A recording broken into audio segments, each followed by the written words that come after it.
അങ്ങിലല്ലാതെ വേറെയില്ലെന്നാശ്രയം, അങ്ങിൽ മാത്രം ചാരുന്ന പ്രാണപ്രിയനേ, അങ്ങു മാത്രമാണിന്നു എന്റെ സർവസ്വം. വേഗം വരുന്ന നമ്മളുടെ കർത്താവായ യേശുക്രിസ്തുവിൻ്റെ തന്നിനാമത്തിൽ എല്ലാവർക്കും സ്നേഹവന്ദനം. യേശുവിനെക്കുറിച്ച് യോഹന്നാൻ 13:3 വായിക്കുന്നത്, അവൻ ദൈവത്തിൻ്റെ അടുക്കൽ നിന്ന് വന്നു ദൈവത്തിൻ്റെ അടുക്കിലേക്ക് പോകുന്നു എന്നാണ്. യേശു ദൈവത്തിൻ്റെ അടുക്കൽ പോയിരിക്കുന്നതിനാൽ തൻ രക്തം നൽകി വീണ്ടെടുക്കപ്പെട്ട നമുക്ക് ലഭിക്കുന്ന ചില അനുഗ്രഹങ്ങളെക്കുറിച്ച് യോഹന്നാൻ സുവിശേഷം 14-ാം അധ്യായത്തിൽ പറയുന്നുണ്ട്. ഒന്നാമത്തെ അനുഗ്രഹം യോഹന്നാൻ 14:12. യേശു പിതാവിൻ്റെ അടുക്കൽ പോയതിനാൽ അവനിൽ വിശ്വസിക്കുന്നവർക്ക് യേശു ചെയ്ത പ്രവൃത്തി ചെയ്യുവാനും അതിൽ വലുത് ചെയ്യുവാനും കഴിയും. യേശുവിൻ്റെ പ്രവൃത്തി തുടരുക, അതിൽ വലുത് ചെയ്യുക. ആദിമസഭയ്ക്ക് കർത്താവ് ചെയ്ത പ്രവൃത്തികളും അതിൽ വലിയതും ചെയ്യുവാൻ കഴിഞ്ഞു. സുന്ദരം എന്ന ദേവാലയ ഗോപുരത്തിൽ വെച്ച് ഗർഭം മുതൽ മുടന്തനായ മനുഷ്യനെ പത്രോസ് യേശുവിൻ്റെ നാമത്തിൽ സൗഖ്യമാക്കി. പ്രവൃത്തി 3:1-10 വരെ. ദീനം പിടിച്ച് മരിച്ച തബീഥയെ പത്രോസ് ഉയർപ്പിച്ചു. പ്രവൃത്തി 9:36-42 വരെ. ലൂസ്രയിൽ അമ്മയുടെ ഗർഭം മുതൽ മുടന്തനായിരുന്ന ഒരു മനുഷ്യനെ പൗലോസ് സൗഖ്യമാക്കി. പ്രവൃത്തി 14:8-10 വരെ. 3-ാം നിലയിൽ നിന്ന് വീണു മരിച്ച യൂത്തിക്കോസ് എന്ന യവനക്കാരനെ പൗലോസ് ജീവിപ്പിച്ചു. പ്രവൃത്തി 20:7-10 വരെ. ശിഷ്യന്മാർ ചെയ്ത എല്ലാ സൗഖ്യമാക്കൽ പ്രവൃത്തികളും കർത്താവിൻ്റെ ശുശ്രൂഷാവേളകളിൽ ഉണ്ടായിരുന്നു.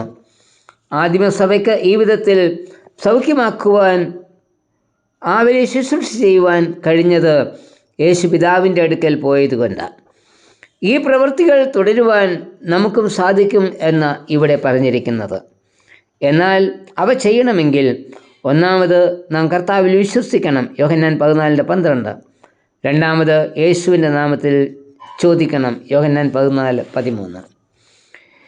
ഈ വിധ സൗഖ്യമാക്കൽ പ്രവൃത്തി നമുക്ക് ചെയ്യുവാൻ കഴിയാത്തതിൻ്റെ കാരണം യോഹന്നാൻ 16:24 കർത്താവ് തന്നെ പറയുന്നുണ്ട്. അതായത്, ഇന്ന് വരെ കർത്താവിൻ്റെ നാമത്തിൽ ഒന്നും അപേക്ഷിക്കാത്തത് കൊണ്ടാണ് കർത്താവ് പ്രവർത്തിച്ചതുപോലെ പ്രവർത്തിപ്പാൻ നമുക്ക് കഴിയാതെ ഇരിക്കുന്നത്. നാം കർത്താവിൽ വിശ്വസിച്ച് കർത്താവിൻ്റെ നാമത്തിൽ അപേക്ഷിക്കണം. അപ്പോൾ നാം ചെയ്യുന്നത് സാധിക്കും. രണ്ടാമത്തെ അനുഗ്രഹം യോഹന്നാൻ 14:16. യേശു പിതാവിൻ്റെ അടുക്കൽ പോയിരിക്കുന്നതിനാൽ സത്യത്തിൻ്റെ ആത്മാവ് എന്ന കാര്യസ്ഥനെ നമുക്ക് ലഭിച്ചിരിക്കുന്നു. ഇവിടെ പറയുന്നത് സത്യത്തിൻ്റെ ആത്മാവ് എന്ന മറ്റൊരു കാര്യസ്ഥൻ എന്നാണ്. മറ്റൊരു കാര്യസ്ഥൻ എന്ന് പറഞ്ഞിരിക്കുന്നതിനാൽ വേറൊരു കാര്യസ്ഥൻ കൂടി ഉണ്ട് എന്ന് അർത്ഥം. 1 യോഹന്നാൻ 2:1 ഇപ്രകാരം നാം വായിക്കുന്നുണ്ട്, ഒരുത്തൻ പാപം ചെയ്തുവെങ്കിലോ നീതിമാനായ യേശുക്രിസ്തു എന്ന കാര്യസ്ഥൻ നമുക്ക് പിതാവിൻ്റെ അടുക്കൽ ഉണ്ട്. അതായത്, ഒന്നാമത്തെ കാര്യസ്ഥൻ യേശുക്രിസ്തു തന്നെയാണ്. കാര്യസ്ഥൻ എന്നത് നിയമസംബന്ധമായ പദമാണ്. അതിന് അഡ്വക്കേറ്റ്, ഹെൽപ്പർ, മീഡിയേറ്റർ, കംഫർട്ടർ തുടങ്ങിയ അർത്ഥം ഉണ്ട്. ഇവിടെ നൽകിയിരിക്കുന്നത് കംഫർട്ടർ, ആശ്വാസപ്രദൻ എന്ന അർത്ഥമാണ്. യേശുക്രിസ്തു ഭൂമിയിൽ ആയിരുന്നപ്പോൾ എല്ലാവർക്കും ആശ്വാസപ്രദൻ ആയിരുന്നു.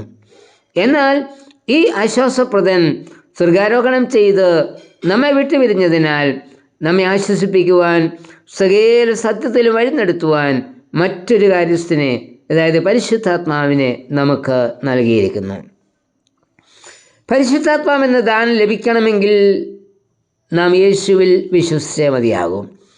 യോഹന്നാൻ 7:38-39 വാക്യങ്ങളിൽ, എന്നിൽ വിശ്വസിക്കുന്നവൻ്റെ ഉള്ളിൽ നിന്ന് ജീവജലത്തിൻ്റെ നദികൾ ഒഴുകുമെന്ന്, അത് പരിശുദ്ധാത്മാവിനെ കുറിച്ചാകുന്നു എന്നും ഇവിടെ പറയുന്നുണ്ട്.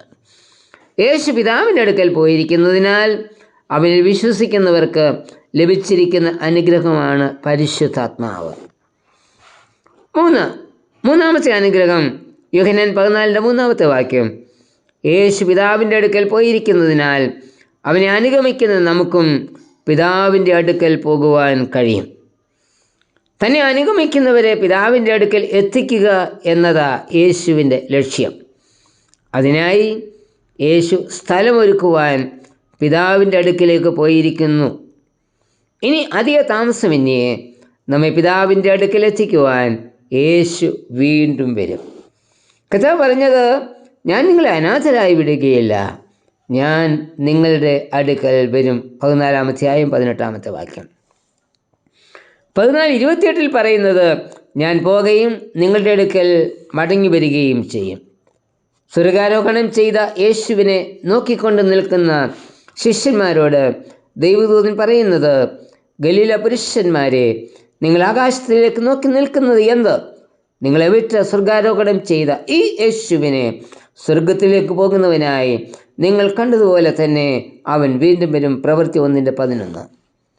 കർത്താവ് വീണ്ടും വരുന്നത് തൻ്റെ രക്തം നൽകി വീണ്ടെടുത്ത നമ്മെ ഓരോരുത്തരെയും പിതാവായ ദൈവത്തിൻ്റെ അടുക്കൽ എത്തിക്കുന്നതിന് വേണ്ടിയാണ്. ആ സുദിനത്തിനായി പ്രത്യാശയോടെ നമുക്ക് കാത്തിരിക്കാം. കർത്താവേ, സ്വർഗത്തിൽ പിതാവിൻ്റെ അടുക്കൽ എന്നെയും ചേർക്കുന്ന ആ നല്ല നാളിനായി പ്രതീക്ഷയോടെ കാത്തിരിപ്പാൻ എപ്പോഴും എന്നെ സഹായിക്കണമേ. ആമേൻ. അങ്ങേപ്പോലെൻ ദൈവമേ ആരുള്ളി ലോകേ, അങ്ങിലല്ലാതെ വേറെയില്ലെന്നാശ്രയം. അങ്ങിൽ മാത്രം ചാരുന്ന പ്രാണപ്രിയനേ, അങ്ങു മാത്രമാണെന്നും എൻ്റെ സർവസ്വം.